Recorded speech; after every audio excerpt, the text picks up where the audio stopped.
Time sure flies when you're having fun. Oh, Paimon's exhausted. Guess it's about time to head back and get some rest.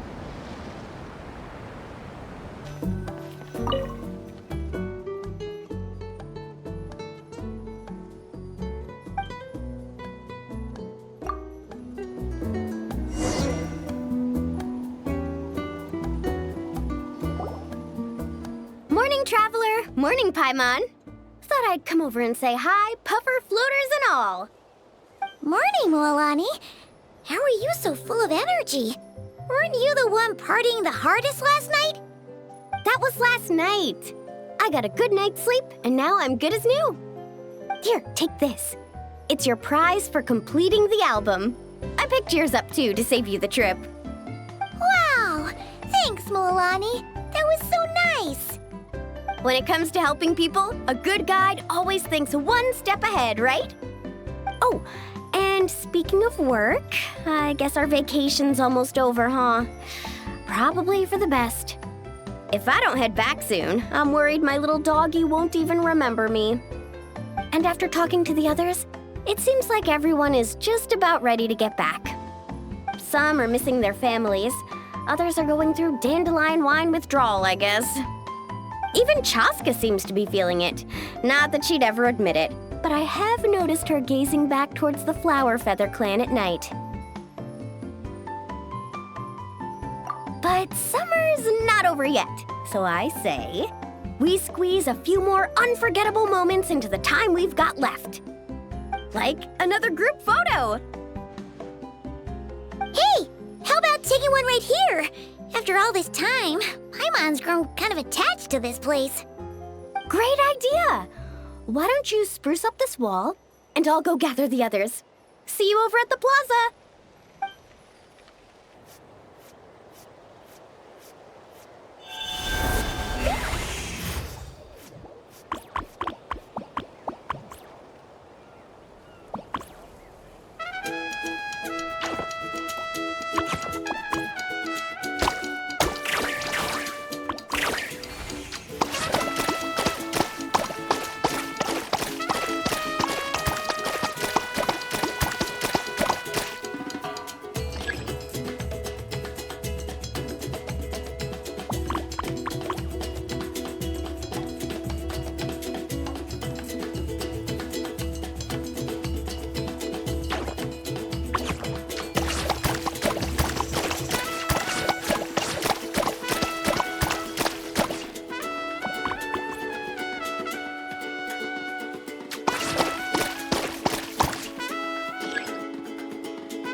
Amazing!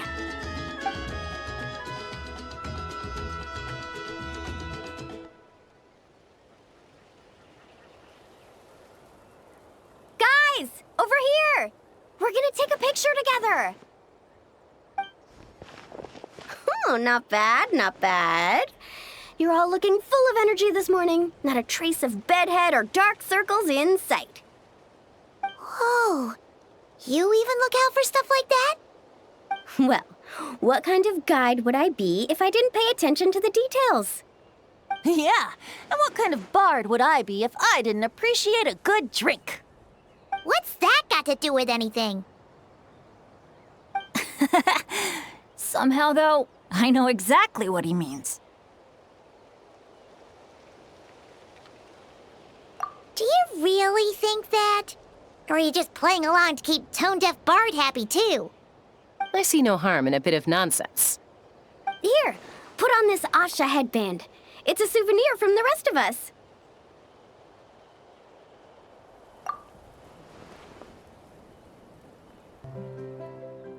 It really suits you. Alrighty then. 3, 2, 1. Paimon? Sorry. All that nonsense has got Paimon's head muddled. Her mind's gone completely blank. Don't want it all to end, huh? Are you worried once you say those words, the vacation will officially be over? How the... Paimon thought peacemakers couldn't read people's minds. Oh, Paimon. Don't worry, Paimon. Summer's sure to come again. Just like you said when you made that wish to the Pyro Archon. Even though we'll all be going our separate ways, as long as we cherish each other's friendship, I just know that our paths will cross again. Bennett's becoming quite the talker, huh, Professor Venti? Well, I wouldn't dare take credit for something like that. Your tone would suggest otherwise. Come on! Paimon was just starting to feel inspired! Why don't we just give it another try? Yeah, let's do it all together this time. Huh. What should we shout? Sounds good! 3, 2, 1. Lucky Star! So, what are your plans for the future, Bennett? If you're having trouble deciding, you can always park it in the People of the Springs for a bit, or however long you want, really. Thanks for the kind offer, Moalani. I actually went to see the Pyro Archon to tell her how grateful I am for everything she's done for me. She told me that the domain we entered was an abyssal simulation of the Mare Javari. It was extremely unstable, and now it's completely gone. Later, when we got on to talking about my future, she said I was more than welcome to stay here in Natlan, but also that she would respect my decision, whatever it turned out to be. And after thinking it over, long and hard, I've decided to return to Mondstadt. You miss your dads, don't you? That's definitely part of it. I promised to tell them everything that happened on this adventure, and I can't go back on my word. But also, when I said goodbye to my mom and dad, I promised them I'd become the most legendary adventurer in all of Teyvat someday. And no adventurer should stay in one place for too long. Bennett. What if your luck starts going downhill again the moment you leave Natlan? It's fine. The warmth and kindness I've experienced on this adventure is enough to get me through all the challenges that lie ahead. As I attempt to shape my own fate, I want to take that same kindness and pass it forward. That's something I've always believed in. Hear, hear! To our leader! To our leader, Bennett! Cheers!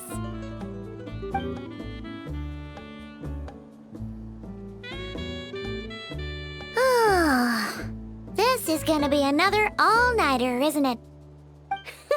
The fun never stops. Who's up to perform next? Bennett's almost fallen asleep several times now. No. I can still keep going. Go get some rest now, guys. And seeing as you've still got the energy, I'll leave the cleanup to you, Mualani. Huh? Why me? Traveler, perhaps you could join me for a walk? I know a great spot.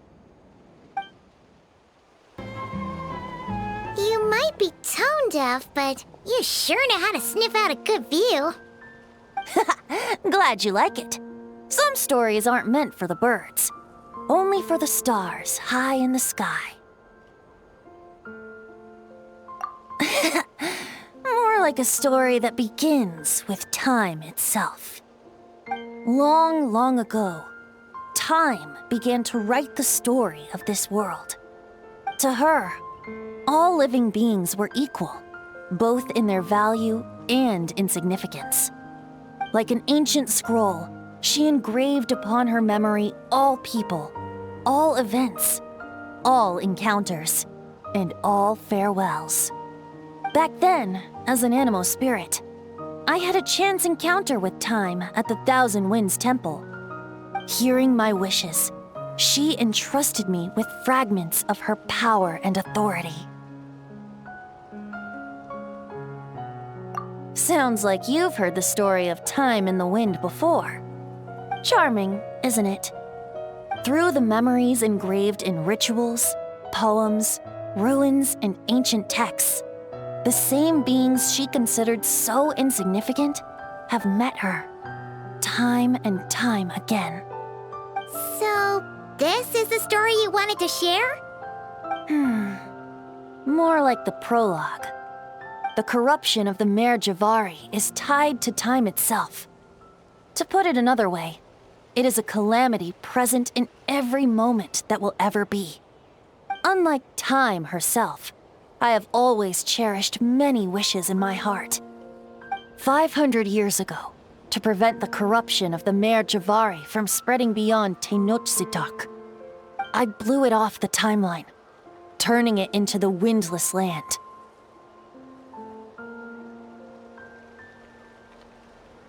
Oops, seems like I may have confused you. If you're asking about how the Mare Javari disappeared from Tenochtitlán 2 or 3 decades ago, there may be someone else better suited to tell that story. The Mare Javari has been the bearer of too many stories that weren't meant to be its own. I merely played a part in one of its chapters. And the choice I made 500 years ago came with a price. Some souls were unable to return to Mondstadt as a result, while others stayed to settle in this land, merging with the Monitu to become the Asha we see today. So the reason you're here in Tenochtitlán is because... Correct. I'm here to collaborate with the current Pyro Archon, Mawika. Correct again. The flame was our signal. Only by having Mawika open a rift between that space and the true Mare Javari could I sneak in and bring back all the souls who wish to return. As for my little trick of bringing back memories as well, it's not the first time I've pulled that off.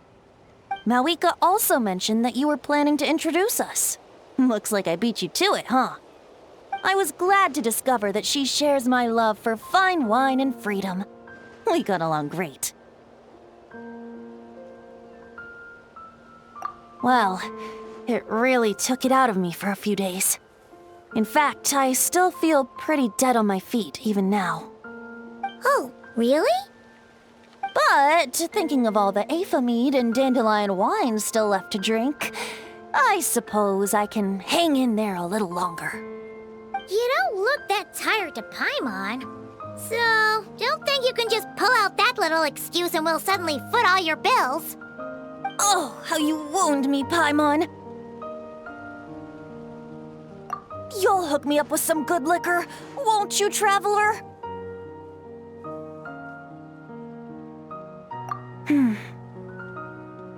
I suppose to protect Mondstadt, and that everyone who wishes to stay there has the freedom to choose their own path.